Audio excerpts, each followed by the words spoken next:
I don't think that we've reached the point where there's sort of this broad idea in the public imagination of the connection between broadband and all of these various telehealth applications and all of the potential benefits that could come from it. Because I keep asking the question, given the improved health outcomes and the cost savings that could come from telehealth, why isn't like every hospital administrator in America screaming this from the rooftops?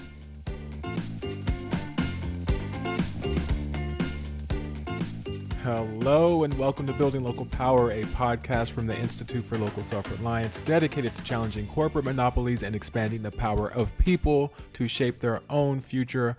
I'm your co-host, Reggie Rucker, and on this episode, as we wrap up our tour de force, looking at the really incredible progress we've seen this year in our anti-monopoly work, really across the spectrum, and ways in which the building of local power has weakened the grip of corporate monopolists on our lives, even if ever so slightly.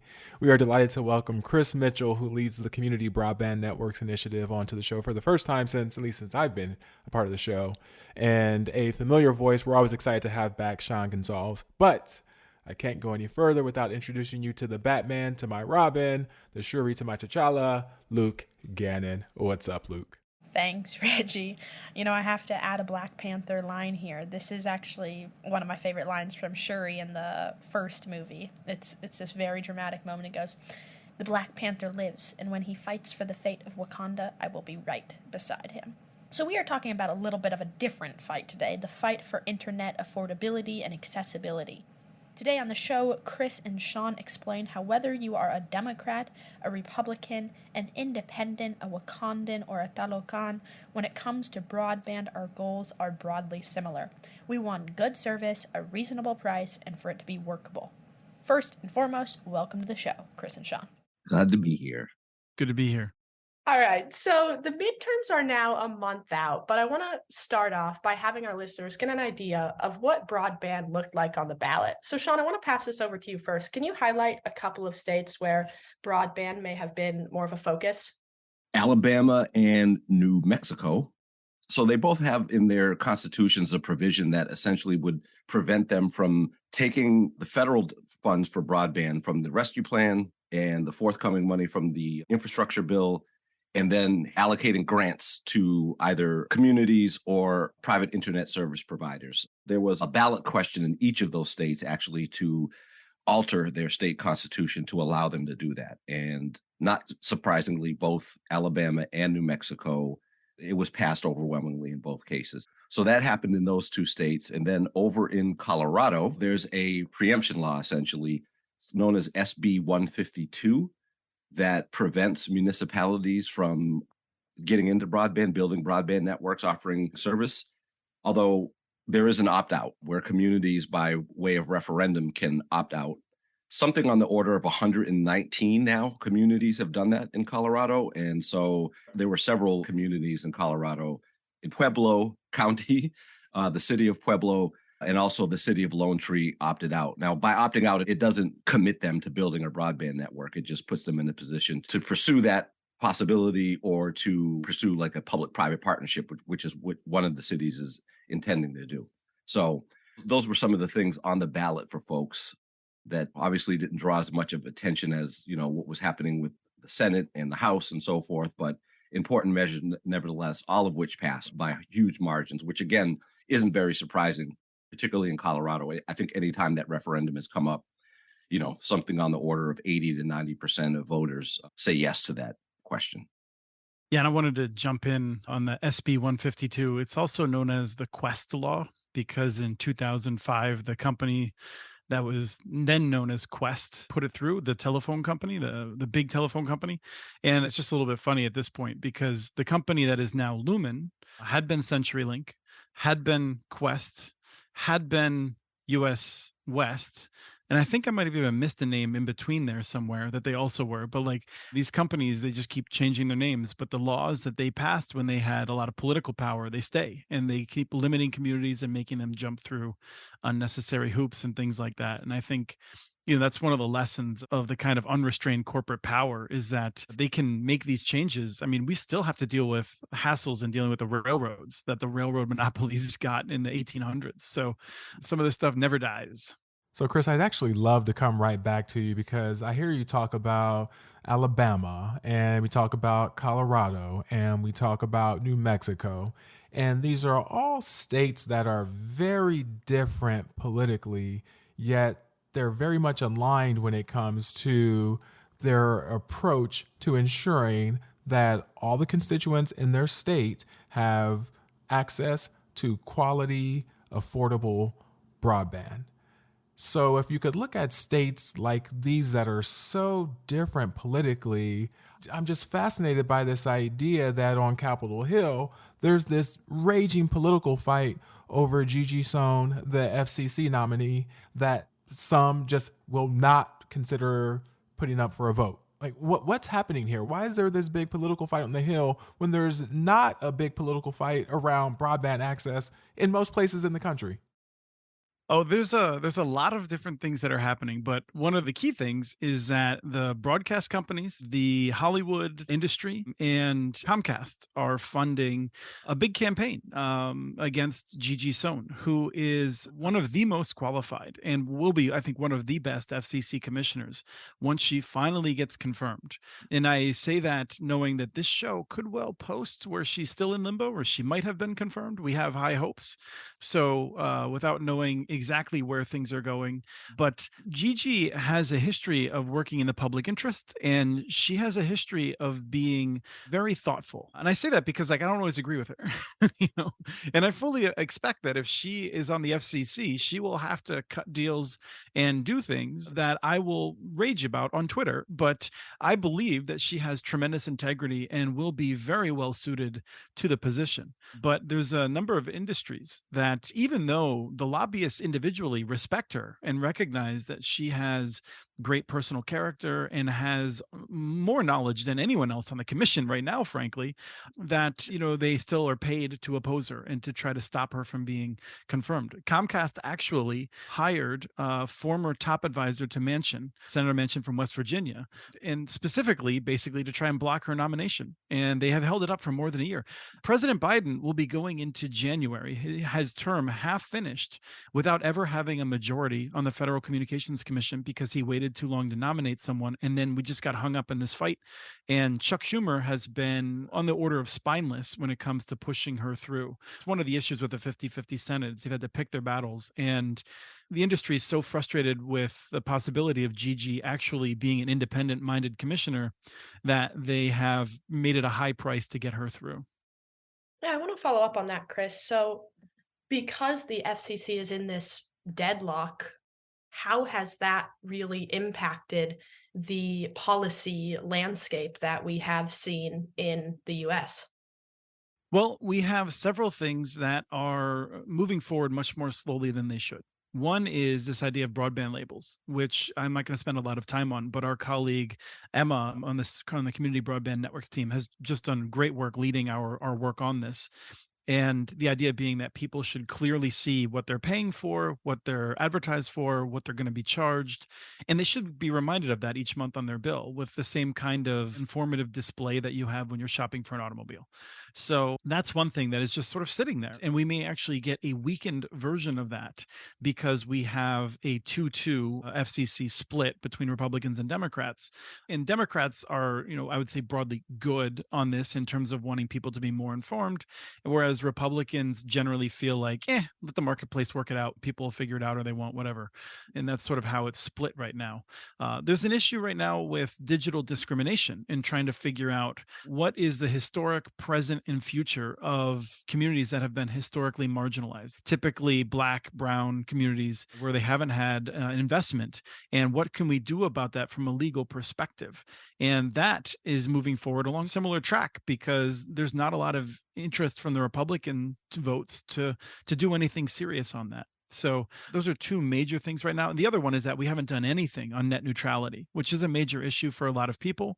And I'm sure will be a short FCC procedure followed by a lot more court wrangling when that comes up again. But that'll only be after we get a third vote for the Democrats on the commission.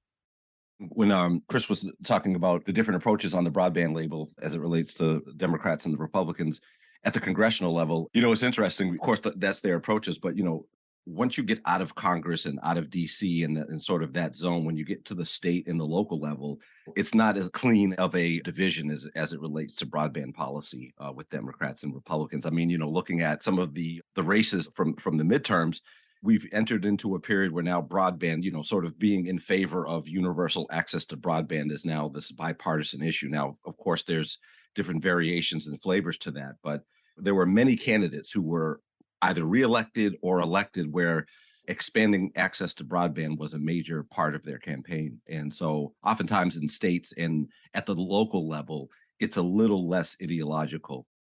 Oh, it's a lot less. A lot. Yeah. I mean, I know that you know that, Sean. You're just using that as a term, but yeah, I mean, it's worth noting. I mean, we've seen very conservative areas raise their taxes to pay for broadband infrastructure. And if you thought the Wall Street Journal editorial page was any kind of indication of what conservative thinkers think about broadband outside of the East Coast, you'd be totally wrong. People want good internet access, and the way conservatives think about it, the way liberals think about it, the way independents think about it at the local level is broadly similar, which is what will it take to get me good service, a reasonable price, something that works, and then I won't think about it anymore. Those are all incredible points. So there's clearly a lot of issues on the table that need to be addressed. Wanted to try to pull back and see if we can identify, like, what's the big issue? Like, what's the sort of biggest thing that we need to be trying to tackle in the near term in the space of broadband? Yeah, let me take a quick shot at this, and I'll see if Sean agrees with me or not. But I think the big thing is this $42.5 billion that the federal government is putting out there for mostly rural infrastructure. And I'm never not surprised. I'm constantly surprised by local officials in more urban areas who are saying, how are we going to position ourselves to get this money? And they're not. Like there is money out there that is from other pots that could be used in more urban and suburban areas, but almost all the money that is in the news and people are focusing on is going to go to on the order of 10 to 20 million households in mostly rural areas. And most people haven't figured that out yet. Like Congress and the federal government more generally haven't done a lot to really reform the broken market that most of us deal with. But we are going to see massive investment in rural areas, and that's still going to take some time to roll out. I feel like that's what everyone's talking about at the events that we go to. Yeah. Well, maybe I should get my Powerball ticket. I disagree with Chris about a number of things, but not that. I think that's exactly right. And it's something that actually concerns me quite a bit because there are a lot of folks in urban communities that are being left in the dust, being left on the wrong side of the digital divide. And it's a real question as we get closer to, or as the NTIA, I should say, gets closer to sending hundreds of millions to each state. Several states will probably get, $1 billion or more. And it would be a real shame for this opportunity to pass, because we say this a lot in this space about this being a once in a generation investment, but we can't say it enough. It is. And so it would be a real shame to blow this opportunity where you have this unprecedented federal investment to deploy broadband infrastructure. And if this moment passes and that money goes away or is allocated to areas and leaves a lot of urban areas behind, then it's probably not going to happen again in our generation where we're going to see this kind of investment. And then, Sean, real quick, I wanted to, for our listeners, because I don't need this information, I know everything, but for our listeners, NTIA, like, what is this organization that's giving out hundreds of millions to the states? I'm so used to calling it the NTIA that I can't remember what each of the what it stands for. The national. It's not a pretty one. National Telecommunications and Information Administration. I think it's brutal. Right. It's part of the Department of Commerce, which is in and of itself a bit of a change. In historically, the federal government has administered broadband money mostly through the USDA and then the FCC with RDOF, which is the Federal Communications Commission for people who are tracking that. Right. And so now with the infrastructure money, this is all being overseen and administered by the NTIA.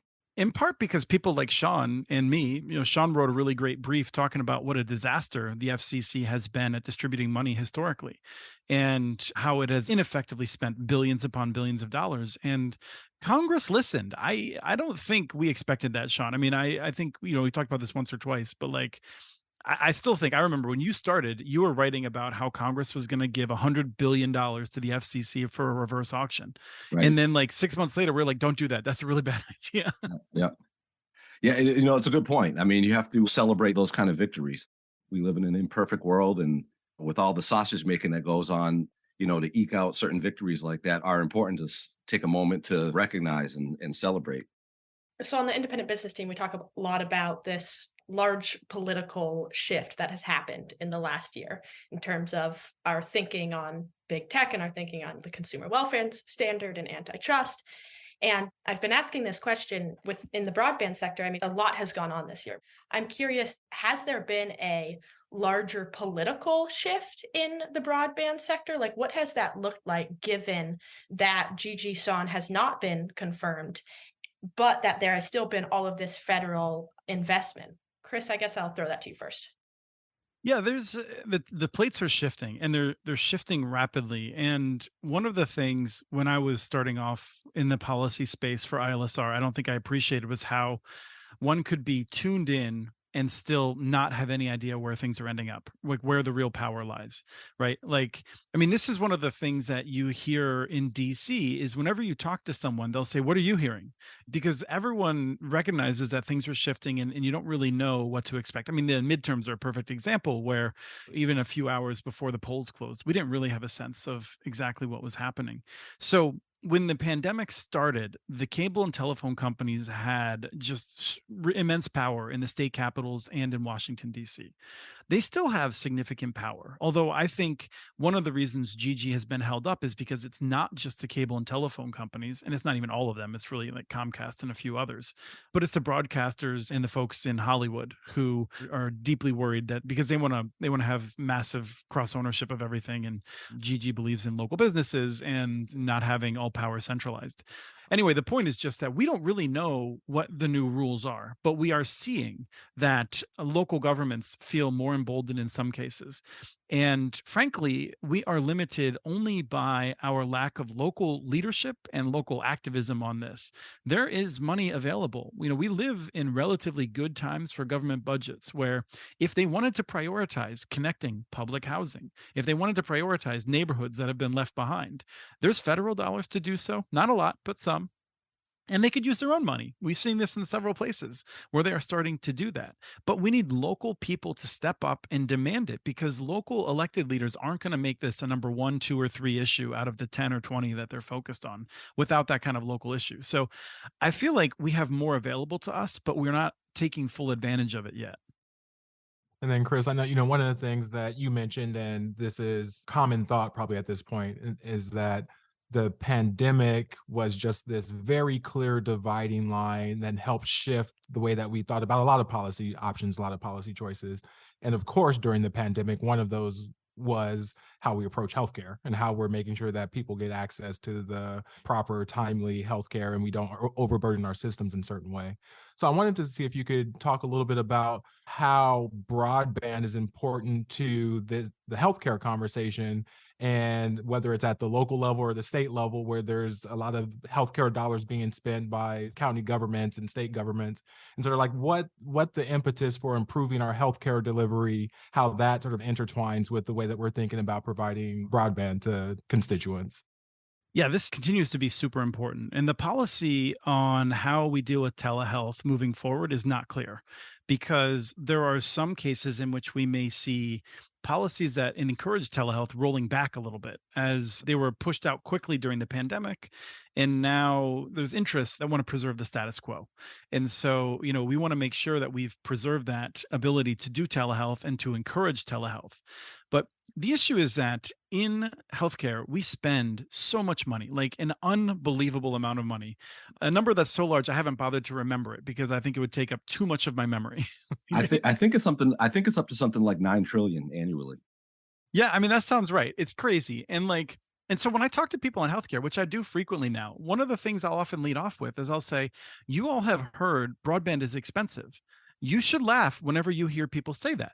Because when they say it's expensive, and I'll just pick some examples that Reggie, you probably know more about than me in California, because I'm having more of these conversations in California where there's more progressive on a lot of these issues with the hospitals and whatnot. And I'll say, like in Fresno, it might cost $1,000 or $1,500 of one-time cost to connect a home. And then it will cost $10 to $15 a month ongoing to keep them connected of just rough costs, basically. And that's what we call expensive in the broadband world. And they'll look at me and be like, That's insane. Like, we don't have anything that's $1,500 in the healthcare industry. Like, that's a rounding error on a Band-Aid, right? Like, I mean, it's so expensive in healthcare. And so the idea that we are foregoing billions upon billions of dollars in savings, and not just like avoided costs of going to the emergency room unnecessarily, but like the cost of people having unnecessary amputations in Mississippi. We're talking about like all kinds of loss of quality of life because we haven't figured out how to use a little bit. I mean, we're talking about a fraction of the savings from effective telehealth to just spend it on broadband, to build the networks and make sure people have them available in their homes. Depending on where you are, an avoided ER trip could pay for between 1 and 7 years of broadband access, depending on what assumptions you make. And so when we're talking about particularly people that have been left behind, the money is there in the healthcare industry to just connect people with broadband.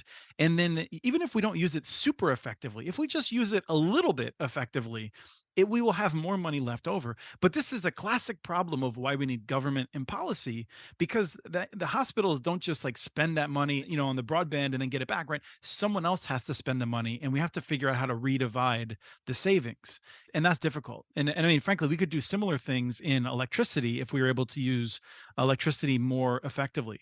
And that's the problem with broadband, is that it helps everything out a bit, but nothing wants to pay for that broadband expansion, really. Although when it comes to rural areas, the federal government's taking care of that. We will need some kind of program like that for more urban and suburban areas, for all the areas that are left behind after that money is spent.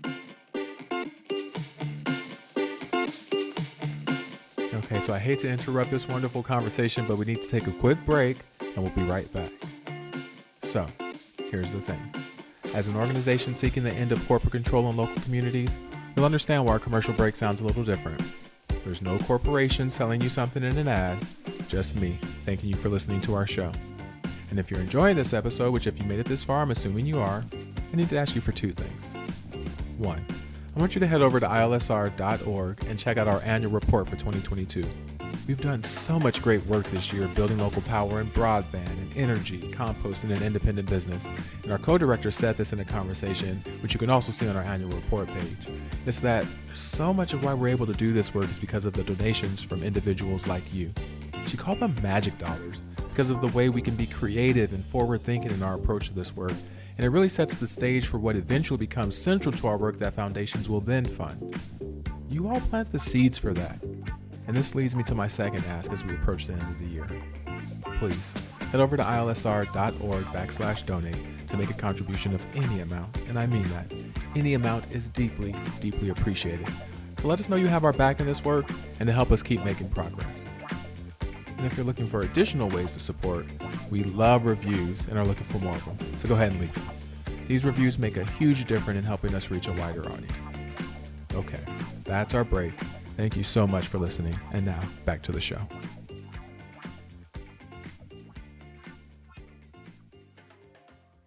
Yeah, so Sean, I know you have some experience leading the work that we partnered with AARP to try to get their membership more aware of this issue and how important broadband is to the healthcare conversation. Can you talk a little bit about that work?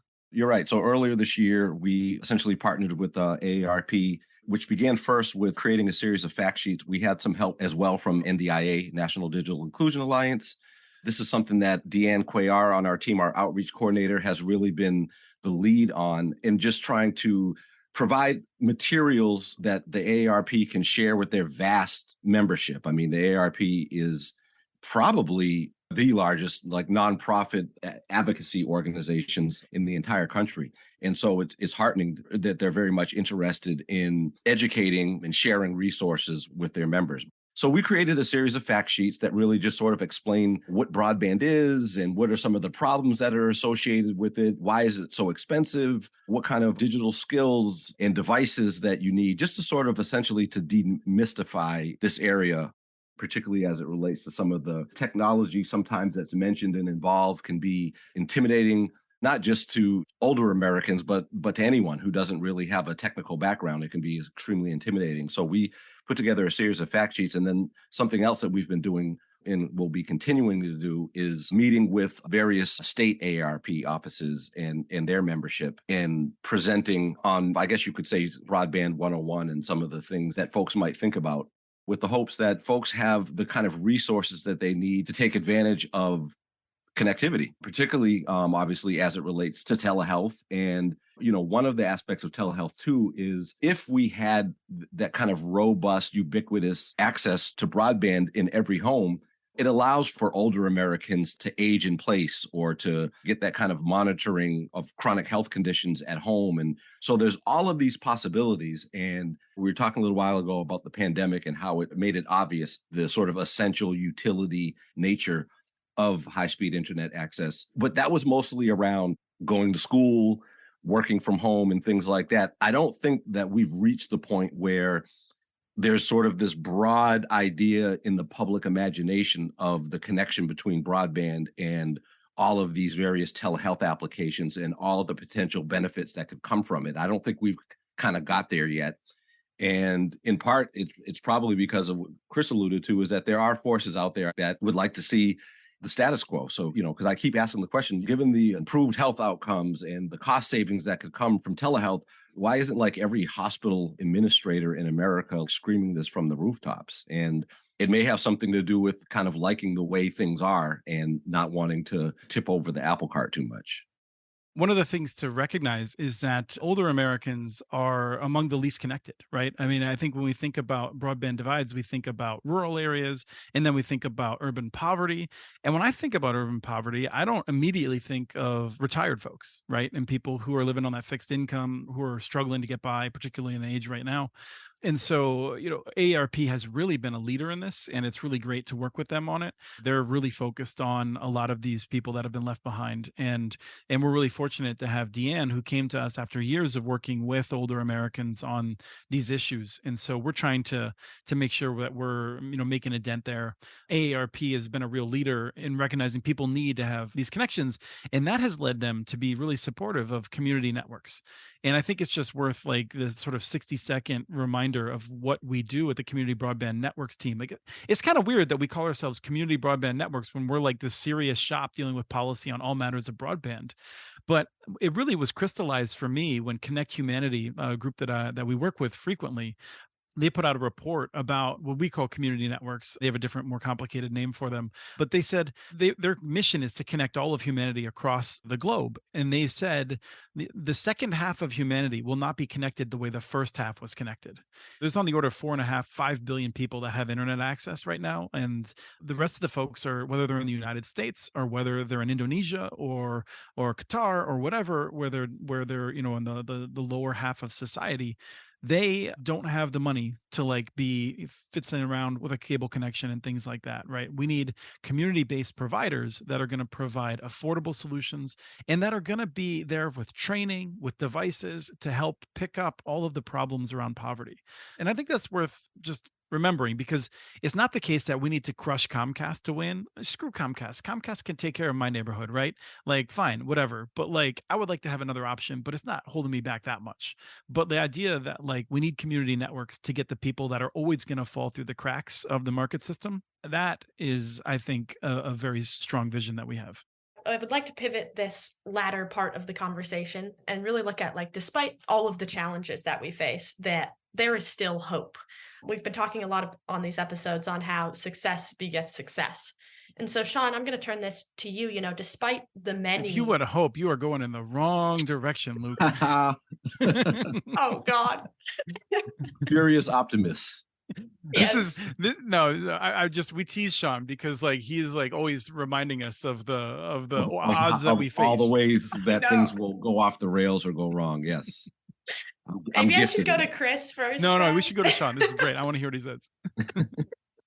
Okay, so Sean, what is a success story of a city building their own network? Well, the first one that comes to mind, honestly, is Fairlawn, Ohio. Fairlawn Gig. They're doing amazing things there. It's a city, it's a relatively small city. I think about 7,500 people live there, but it's a city that did not have a municipal electric utility, where a lot of municipal networks are. They are in communities that have an existing municipal electric utility. Fairlawn didn't. And Fairlawn spent a number of years essentially going to the big incumbent providers after hearing from lots of folks in the business community who were saying, like, listen, the internet service here is so bad that we're going to have to relocate, and not just out of Fairlawn, probably out of the state of Ohio. And so the leaders there in Fairlawn, the city leaders, the mayor and city councilors, they went to the various incumbents and said, listen, we've got some real needs and we're worried about the impact that this is going to have on the local economy, and companies are threatening to move. So they wanted to partner with the bigger internet service providers, all of whom basically said, no, we're not interested. And so Fairlawn was put in a situation where they realized, you know what, we're going to have to build it ourselves. And they did. And they built a citywide fiber to the home network that's completely owned and operated by the city. You hear a lot of opponents of municipal broadband saying, oh, this is much too complicated for cities to handle. And then there's Fairlawn as a shining example. And then just recently, I wrote a story that we published a few days ago where Fairlawn actually is doing so well that they are now boosting speeds and slashing prices. So the bulk of their subscribers, by the way, I should mention that the city of Fairlawn has a 68% take rate. That means that 68% of the population in town, that could potentially get internet service in a market that has 3 of the big internet service providers. I think Spectrum, and I forget the two others off the top of my head. They have a 68% take rate, and they've done so well that they just recently announced that every one of their subscribers that was getting a 300 symmetrical connection is now going to get gig speed service for $55 a month. And that the folks who previously had that gig service that had been paying $75, we're going to see their bills drop to $55 a month. And then they also have a 2.5 gig symmetrical package that they were automatically upgrading everyone in that package to 5 gig. And instead of paying what I think was $150 a month, their bill is dropping to $100 a month. So there's Fairlawn Gig that is this tremendous success story. And it goes back to what Chris was saying earlier about the real issue about just sort of the local leadership and jumping in and seizing. And by the way, Fairlawn built this. They financed this network on their own, completely on their own, without any state grants or infrastructure money or rescue plan money. And here they are humming along. And not only do they have this high satisfaction rate, I think PC Mag has them as one of the fastest networks in the country. They're also in this era where everybody is concerned about inflation and kind of seeing it everywhere. Here's Fairlawn Gig saying, we're going to give you more for less. So that to me is an example and an inspiring one that I think a lot of communities could look to. Every community is different in terms of the challenges that they may face, et cetera. But it is an example of, look, if Fairlawn can do this without a municipal electricity, without relying on millions of dollars in federal grants, then certainly it can be done elsewhere. I love that. And Chris, I want to turn to you. I'm going to try to still keep it positive here because I like the vibes that we were going with. Several weeks back, we had Alejandro Rourke here from the FCC, and we were talking about the Affordable Connectivity Program, how that was a solution, kind of, to sort of bringing down prices for internet access. Here we have Fairlawn on the other side, where it's like you could go the coupon route, or you could sort of do this community broadband and actually get even more affordable prices. So I wanted to open that up to you, Chris, and talk about these different approaches to bringing down the cost of broadband and how we might be able to take some savings where they're given to us in the short term, but how we think about it long term and more long-term solutions.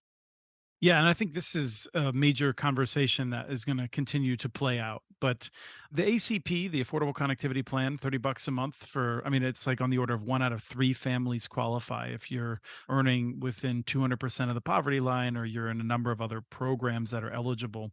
It knocks $30 off your broadband plan. And I feel like that's a reasonable thing to do, right? I mean, it took Fairlawn 2 or 3 years to build their network up. You can't do this overnight. And so if you're trying to solve a problem overnight, trying to work with the existing providers to buy down that cost, it's a good plan.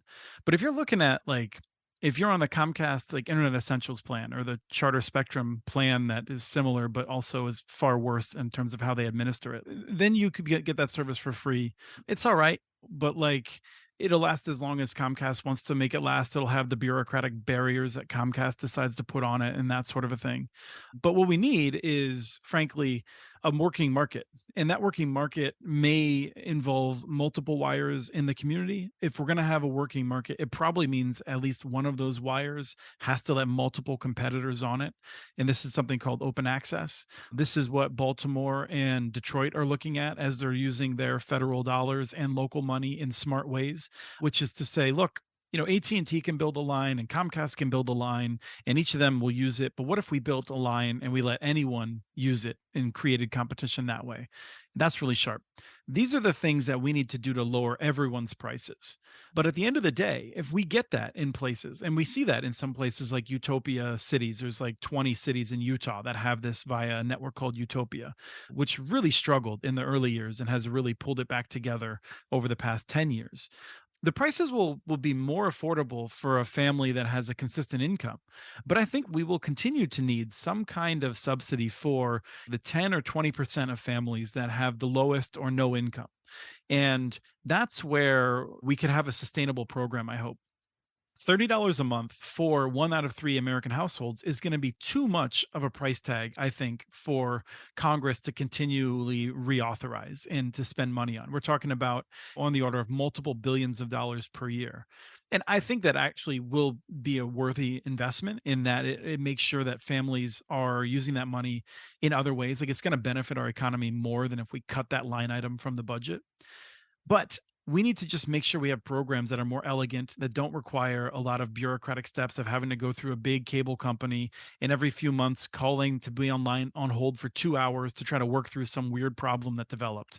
We need plans that are just work at the local level. And that's where I'm really looking to Baltimore and Detroit. I'm looking to Los Angeles County, where they're trying to develop these programs at the local level and make them work. And Chattanooga has already done it, right? I mean, Chattanooga is off the charts successful. They have done this for thousands of children, like more than 10,000 families in the public schools have free internet access that they don't have to pay for 10 years because they fundraised around it and they had the control of the costs. They could choose to do that.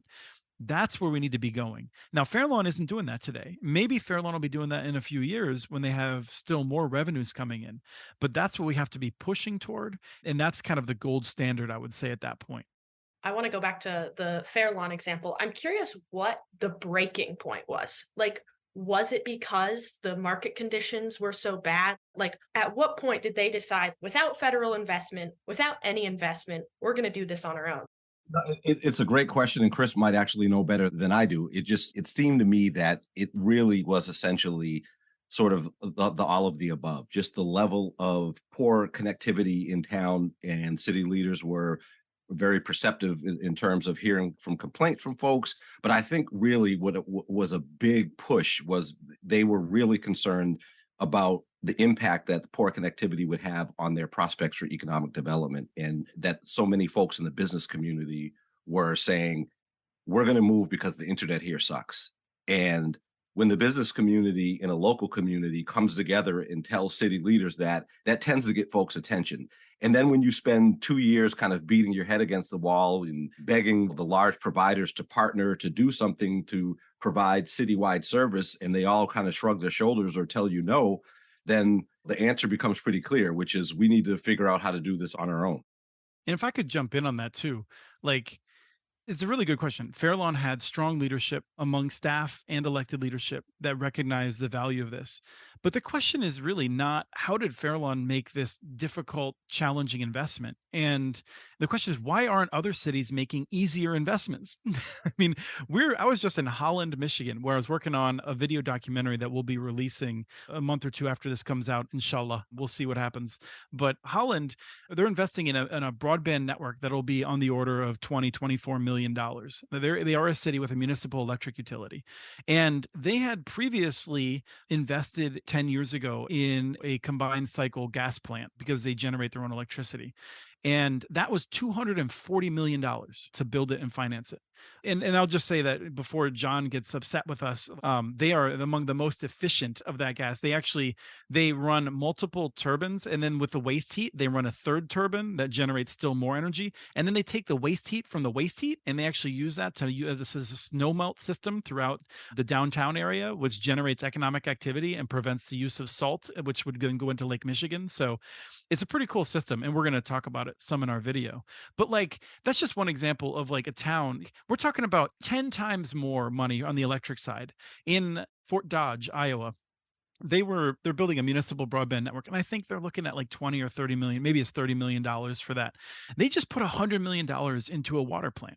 Cities make big investments all the time that are much more expensive than fiber. It's just that you don't have powerful global companies lobbying against those other decisions and trying to make it scary. Now, it is true that it is more risky to invest in a broadband system, but it's not really as expensive as people think. When you look at the cost of building roads, bridges, sidewalks, bike trails, it costs more to build a bike trail in a rural area than it does to build a fiber network per mile. Like, we had this idea that it's expensive without checking the context of it. So I think we need to see more cities just recognizing the importance in doing it. And it's not to take anything away from Fairlawn, but it shouldn't be this rare occurrence that someone recognizes the opportunity. And then the most important thing that I would be negligent not to note is that it needs to be executed well. Cities that have a good idea but don't take it seriously and don't do their homework aren't doing anyone any favors. These things can go bad, and then they need to be rescued or they need to be sold at a loss. And cities need to be very serious in doing their homework to make sure that they're getting it right. And so I'm really looking forward to this Holland video. One of the things that our broadband team does incredibly well is tell stories about how more access to better internet services just can change communities. And I know we've talked about this before, but I just one of the projects I love most from your team is the tribal broadband boot camps and just the impact that that's having in tribal nations, tribal communities. Can you sort of give us an update on what's happening there, what's next? But yeah, just kind of give our listeners an update, and maybe for those who are tuning in for the first time or aren't familiar with the program, how that came about. Yes, tribes have finally money available to them from the federal government to build broadband networks after decades of being ignored, not having support effectively, and watching as commercial companies either took advantage of them or ignored them. And the challenge has been that they need to figure out how to build at a small scale. And they often don't have a lot of extra people or training materials. And so we teamed up with my good friend Matt Rantanen, who's worked running a network in Indian country for more than 20 years. And we developed a training program in 2021 that we called the Broadband Boot Camp, actually the Tribal Wireless Boot Camp. And then with help from philanthropy, from people that pitched in, from actually like an organization called Merit in Michigan, and other wonderful individuals that helped us out, we expanded the curriculum to include fiber optic training and wireless training. Additionally, this year we did 4 more camps. We have several more on the horizon. You can go to tribalbroadbandbootcamp.com to see some of the videos that we've produced based on what we were doing. But the single biggest thing that really made us excited is that some of the people that were with us from the beginning, from Hoopa Valley and from Yurok, which are both in Northern California, not because of us, but we were with them on this journey, and they have really exciting awards that they've received from NTIA for tens of millions of dollars each to build broadband networks in their communities. And the fact that we were able to help them be a little bit more effective in what they're doing, and that they are now still with us and they're still learning from us, and they are teaching others what they've gone through as we move forward. And we're just building these great cohorts. One of the most exciting things is that in Northern California, these tribes might live an hour or two from each other, which in Northern California terms, I mean, real Northern California, not this San Francisco garbage, like Northern California, proper Northern. An hour away from someone is a neighbor, like the way their geography works. And they actually came to Southern California to meet each other and work together. And then they went back home, and now they're collaborating regularly. And so we're trying to help that happen in Oregon and Washington and other places too. You know, sometimes you need someone to bring you together, and just then you get over that inertia and you're able to work together. That's what seems to be happening. And we're excited to do more of that as long as we have funding support. And I mean, I'll be straight with you, like with the success that we've seen, I thought we would see higher levels of support. And right now I'm a little bit worried that we will have fewer boot camps than are demanded because we might run out of money next year, depending on who steps up. Speaking of next year, what do you all foresee happening in the broadband sector next year? And what are some of your big wants?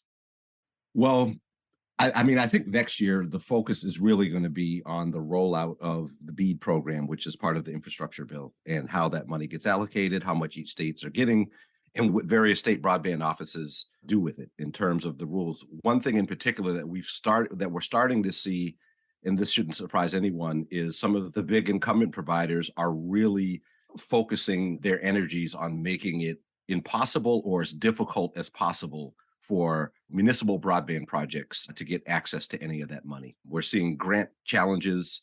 The mapping is going to be key. The FCC map, we won't get into all the details on that. The maps are notoriously inaccurate. There's some new maps that will be coming out that are supposed to be better. They might be a little better, but that's important because that map will essentially determine what each state gets from the BEAD program.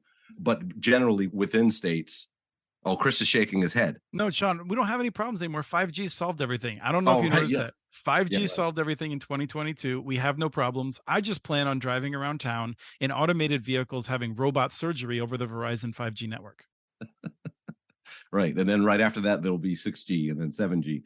Again, I just think the focus is going to be on what state broadband offices are doing and what kind of rules they set up, as there will be a real fight as to who gets access to that grant money. And right now we're seeing states that are having some issues. In Louisiana, most recently, East Carroll Parish, a project's been delayed because one of the incumbents there, Sparklight, issued a challenge saying, oh, no, we already serve that area. And everybody in that area is like, no, you don't. Actually, your service is absolutely horrible. And almost none of the addresses that you say provide this wonderful service, can you get it?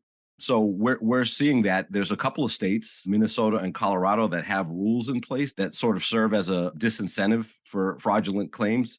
So I think most of the action is going to be at the state level and around how the BEAD money gets spent. Yeah, I would totally echo that. That's where I think we're going to be spending our focus. I really could have this conversation for another couple of hours. Like I love this. Good news is you do this on a regular basis. You have your Connect This programming, community broadband bits. Excuse me, I think you mean Connect This. I didn't. Correction. Connect This. Okay. It's the worst name because you can't say it in a sentence. I agree with no, you got it exactly right there. So we will make sure to link to those programs, those shows, to get more of Chris and Sean. But yeah, this was an incredible conversation. Thank you so much. Last thing before we go, Sean, we've already had you answer this one. We're putting together a library for all of our guests who have told us their favorite books that have really inspired their work. And it's sort of an ode to the local bookstores that we like to support in the community. So Chris, we haven't had you on yet. So give us a book that you've read. It could be recent. It can be sort of not so recent, but a book that you've read that's really changed the way that you think about the work of connectivity. Oh, the work of connectivity. You're gonna pull it in pretty tight. Actually, you can open it up. Yeah, you go. I think that's a good challenge. Chris doesn't read too much, as you can tell by his bookshelf back there. That's mostly fiction and stuff. It's fiction on one side and nonfiction on the other. Let me say that the book that opened my eyes to connectivity is a book that was written before almost anyone knew what the internet was. It is a book called Electricity for Rural America: The Fight for the REA by D. Clayton Brown. And it covers the fight to establish the Rural Electrification Administration. And wow, the parallels to what we're dealing with rural broadband are strong. And I'll say that I was reading that book at the same time I was reading one of the Lee Child Reacher novels. And those are fantastically suspenseful. There was a moment where I was on my couch and I was looking at both books and I was thinking, I don't know which one I'm more excited to get into right now, because like some of these fights in the legislature and just what was going on. Do you know that the private electric monopolies built spite lines, these like lines to try and kill electric co-ops, where they would just build a line that they would lose money on to try and take the biggest source of demand away from the co-op to make it economically fail? Just, I mean, stuff like that. This book is hard to find, but it is wonderful. But let me say that I feel like people always pick on nonfiction. I did want to say Rye suggested to me this great science fiction book, Red Rising, and there's 5 of them out, and everyone that I've recommended them to is blown away. It's an incredible series, and I loved it. It's very action-packed, and if you like sci-fi, give that a ride. Love it. Thanks for those contributions to our ILSR library. So again, great conversation. Thank you both so much. It was fun. All right, take care. Thank you so much for tuning in to this episode of the Building Local Power podcast from the Institute for Local Self-Reliance. You can find links to resources, references, the transcript, everything from this episode by going to ilsr.org, finding Building Local Power under the podcast tab, and clicking on the show page for this episode. That is ilsr.org. While you're at ilsr.org, go check out our other podcasts. Speaking of Shuri and T'Challa, a podcast guest a couple of months ago, Brandy Collins Dexter, gave some insight into Black Panther and monopoly power. Please go to wherever you review our podcasts and give us some feedback. Finally, as the year comes to an end and you reflect on all the podcasts, research, and resources that ILSR has made available, consider heading over to ilsr.org to make a donation. Your contribution makes our work possible. We are in this together. This podcast is produced by the phenomenal Reggie Rucker and me, Luke Gannon. This podcast is edited by Drew Birschbach. Our theme music is Funk Interlude by Dysfunctional. This is Building Local Power. Thanks for listening.